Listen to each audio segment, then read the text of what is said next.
নমস্কার বন্ধুরা, MD food গার্ডেনে স্বাগত। বন্ধুরা, আজকে আমরা এই যে লেবু গাছ কিভাবে আমরা নার্সারি থেকে এনে টবে বসাবো সেই বিষয়ে আজকে আমরা একটা ভিডিও করে দেখাবো। যে কারণ আমার অনেক বন্ধুরা আছেন, তারা জানতে চেয়েছেন যে কিভাবে লেবু গাছ বসাবো, কিভাবে লেবু গাছের এই মাটিটা তৈরি করলে গাছটা ভালো গ্রোথ নেবে। অনেকেরই সমস্যা হয়, তো সেই নিয়ে আজকে আমি একটা ভিডিও করছি যে যেখানে আমরা কোন পদ্ধতিতে লেবু গাছটা বসালে যে গাছটা প্রথম কথা নষ্ট হবে না, গাছের গ্রোথ ভালো হবে, সেটা আজকে দেখব। যে দেখুন, যে লেবু গাছ এই যে আমরা নার্সারি থেকে আনার পরেই আমাদের প্রথম যে কাজটা হচ্ছে, সে কাজটা হচ্ছে যে খুব ভালো একটা সিম্পল বা খুব সাধারণ একটা এই মাটি তৈরি করা, যাতে করে গাছটা খুব সুন্দরভাবে বেড়ে উঠবে। তা আমরা কি কি প্রসেস করব সেটা একটু দেখি। যে দেখুন, এখানে যে মাটিটা নেওয়া রয়েছে, এটা দোআঁশ মাটি, কোনো এঁটেল মাটি হলে চলবে না, এটা পুরোটাই দোআঁশ মাটি। আর এই দোআঁশ মাটির সাথে আমি নেব কি, এই যে দেখুন, এই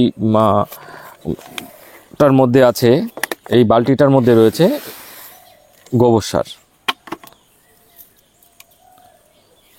অর্থাৎ এখানে যে মাটিটা নিয়েছি, সে মাটিটা আছে 70%, আর এই 30% মতন আছে গোবর সার। গোবর সারের জায়গায় আপনারা কেঁচো সার নিতে পারেন, পাতা পচা সার নিতে পারেন, যেটা খুশি আপনারা নিতে পারেন।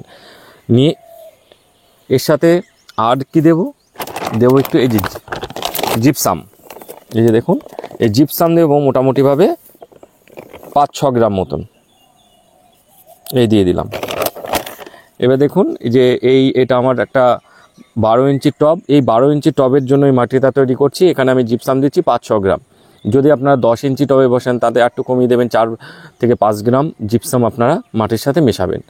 ব্যাস, এই হয়ে গেল। হয়ে যাওয়ার পরে আর কোনো কিচ্ছু দেবো না, হাড় গুঁড়ো, শিংকুচি বা অন্য আর কিচ্ছু না, যখন আমরা এই প্রথম গাছটাকে বসাবো। এবার আমরা ভালো করে মাটিটাকে মিশিয়ে নেব।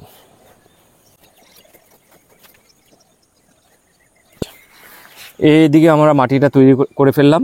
করার পর এবার আমরা কি করব, যে এই যে গাছটা নিয়ে এসেছি, এই গাছের গোড়াতে, অর্থাৎ এই যে রুট বলটাতে আমরা কিছু জিনিস দেব।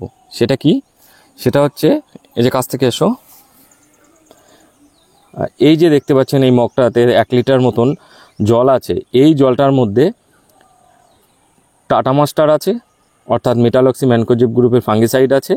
এখানে আছে 2 গ্রাম টাটা মাস্টার আছে, আর আছে 2 গ্রাম হিউমিক অ্যাসিড। এই দুটো এই জলটার মধ্যে মেশানো রয়েছে। এইটা দিয়ে কি করব, আমরা এই রুট বলটাকে ভালো করে ভেজাবো।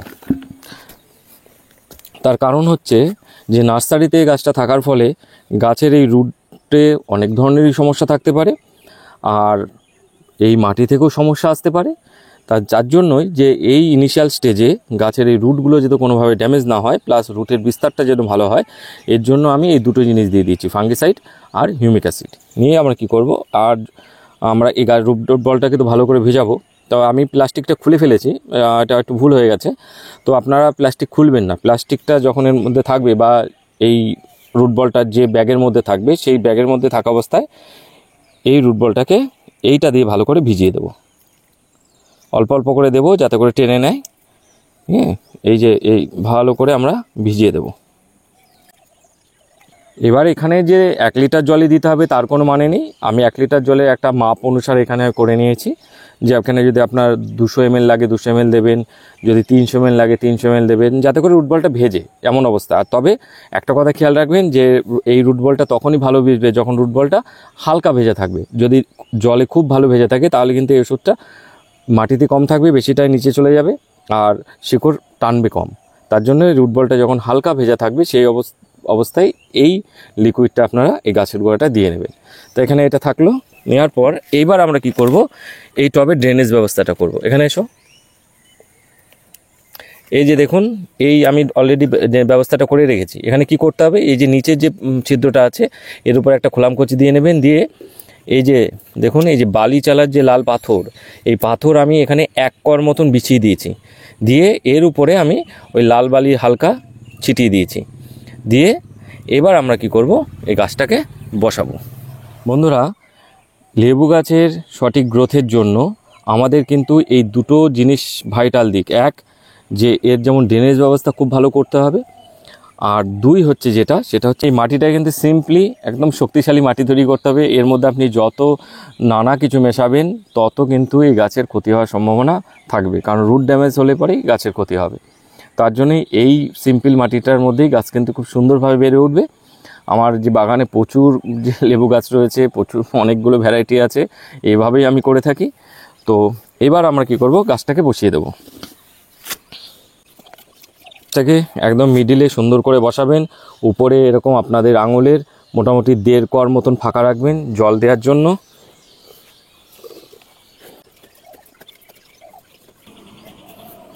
এই গাছটা লাগানোর পরে সাইডে মাটিগুলো দিয়ে আঙুল দিয়ে কিন্তু হালকা করে একটু ঠেসে দিতে হবে, যাতে এর মধ্যে যে হাওয়া বাতাস যেগুলো থাকবে সেগুলো সব যেন আটকে যায়। কারণ এর ভেতরে যদি এয়ার গ্যাপিং থাকে তাতে করে কিন্তু শিকড় পচার সম্ভাবনা তৈরি হয়। বন্ধুরা, এই গাছটা লাগানো হয়ে গেল। এবার একটা কথা বলি, সেটা হচ্ছে যে এর পরের যে স্টেপটা আসে সেটা হচ্ছে এই গাছের গোড়ায় জল দেওয়া। যে দেখুন, আমি রুট বলটা অলরেডি এই যে ফাঙ্গিসাইড মেশানো, হিউমিক অ্যাসিড মেশানো জল দিয়ে তো ভিজিয়ে দিয়েছি। আর অবশ্যই গাছকে আমরা টবে লাগাবো বিকালের দিকে, এখন গরম পড়া শুরু হয়ে গেছে, বিকালেই লাগাবো। এই গাছে কিন্তু আজকে আর আমরা এখানে জল দেব না, কালকে সকালবেলায় আমরা এই গাছে জল দেওয়া শুরু করব। প্রথম কেমন দেব, এই গাছে কিন্তু জল দেওয়াটাও একটা বড় ভাইটাল। এই নতুন গাছ লাগানোর পরে যে একদম ঢেলে ঢেলে জল দেবো না, তাতে করে শিকড় পচার সম্ভাবনাটা বেশি থাকবে। তার কারণ রুট বলটা ধরুন এই যে এই জায়গাটায় আছে, আর এই পাশের মাটিটা কিন্তু কনস্ট্যান্ট ভেজা থাকলে এই মাটি এই রুটের সংস্পর্শে এসে কিন্তু আস্তে আস্তে এই রুটটাকে ড্যামেজ করবে, প্লাস নিচে তো থাকবেই। তার জন্য আমরা কি করব, এই গাছের গোড়াতে প্রতিদিনই জল দেব, অল্প অল্প করে জল দেবো। যে যাতে এইখানটায় কেন দেবো, তাতে এই জায়গার যে রুট বলটা দরকার হলে আপনারা একটু এই জায়গায় অন্তত দিন 15-20 এরমভাবে একটুখানি গ্যাপ করে নিন। এবার এই যেভাবে মাটিগুলো একটু সরিয়ে এই জায়গাটা একটু হালকা একটু গর্ত মতন করে নিন, যাতে করে এই জায়গার জলটা এই শিকড় এই যে সমেত যে বলটা এখানে ভালো পায়। ব্যাস, এই যে এখানে আমি সাইডে একটু উঁচু করে দিয়েছি, তাতে করে এখানে যখন জলটা ঢালা হবে ঠিক এই বলটাই সহজে জলটা পেয়ে যাবে। মোটামুটি প্রতিদিন এইটুখানি জল ভেজাতে 300 থেকে 400 ml জল দিলে হয়ে গেল। তো এইভাবে দেব আমরা। আর এই সাইডে যখন আপনি জল দেবেন, সাইডের মাটিগুলো আপনি আস্তে আস্তে ভিজে যাবে। এবার এভাবে 7 দিন এভাবে জল দিন, তারপর আস্তে আস্তে আস্তে আস্তে 500-1 লিটার এভাবে জলটা বাড়াবেন, তাতে করে দেখবেন এই গাছটা খুব সুন্দর গ্রোথ নিয়ে নিয়েছে। এইভাবে আপনারা লেবু গাছ বসিয়ে দিন, তাহলে যে বন্ধুদের এই লেবু গাছ বসানো নিয়ে নানা রকম সমস্যা থাকে বা গাছের গ্রোথ হচ্ছে না সেই সমস্যা থাকে, সেই সমস্যা দূর হয়ে যাবে। আর অবশ্যই গাছে নিয়ম করে ফাঙ্গিসাইড, মাইক্রোনিউট্রিয়েন্ট স্প্রে করবেন। আর নতুন পাতা, কচি পাতা যখন বেরোবে তখন ইমিডাক্লোপিড গ্রুপের একটা ওষুধ স্প্রে করে দেবেন বা পপেক্স সুপার স্প্রে করে দেবেন, তাতে করে কচি পাতাগুলো নষ্ট হবে না। আর মোটামুটি 20-25 দিন পর পর এই গাছে কিন্তু ফাঙ্গিসাইড স্প্রে করবেন, আর মাসে অন্তত একবার মাইক্রোনিউট্রিয়েন্ট স্প্রে করতে হবে এই ইনিশিয়াল স্টেজে। এভাবে আপনারা লেবু গাছ লাগান, আশা করি গাছ নষ্ট হবে না, গাছ ঠিক থাকবে। তবে এভাবে লাগানোর পরে গাছ নষ্ট হওয়ার পিছনে যে মূল দায়ী সেটা হচ্ছে কি, যে আমরা ওভার ওয়াটারিং করে ফেলি 1, 2 আমরা এখানে এক্সট্রা খাবার দেওয়ার চেষ্টা করি। এখন এখানে কোনো খাবার দিলে হবে না। এই গাছটায় এই যা মাটি আছে এই মাটিতে কম করে 3 মাস থাকবে, তারপরে এতে লিকুইড খাবার দেবো, তারপর মিশ্র খাবারের প্রশ্ন আসবে। 6 মাসের আগে এই গাছে কোনো মিশ্র খাবার না দিলেও হবে, লিকুইড খাবার 3 মাস পর থেকে শুরু করব। গাছ 6 মাসে একটু গ্রোথ নেবে, বড় হবে, তারপর এই গাছে আমরা মিশ্র খাবার শুরু করব। সেটা আমরা পরবর্তী একটা ভিডিওতে আলোচনা করব। এইভাবে শুধু গাছটা আপনারা বসিয়ে দিন। আর আপনারা যে লেবু লাগাতে চান না কেন, এই মার্চ মাসের মধ্যে লাগিয়ে দিন, বা মার্চ থেকে এপ্রিলের 10-15 তারিখের মধ্যে লাগিয়ে নিন।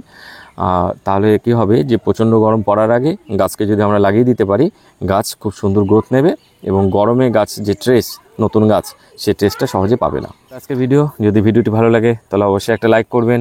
আর চ্যানেলে নতুন হয়ে থাকলে চ্যানেলটি সাবস্ক্রাইব করে নোটিফিকেশান অন করে রাখবেন, তাহলে এই বিভিন্ন ফল গাছের পরিচর্যা সংক্রান্ত ভিডিও আপনারা খুব সহজে পেয়ে যাবেন। নমস্কার, সবাই ভালো থাকবেন, দেখা হচ্ছে আগামী ভিডিওতে।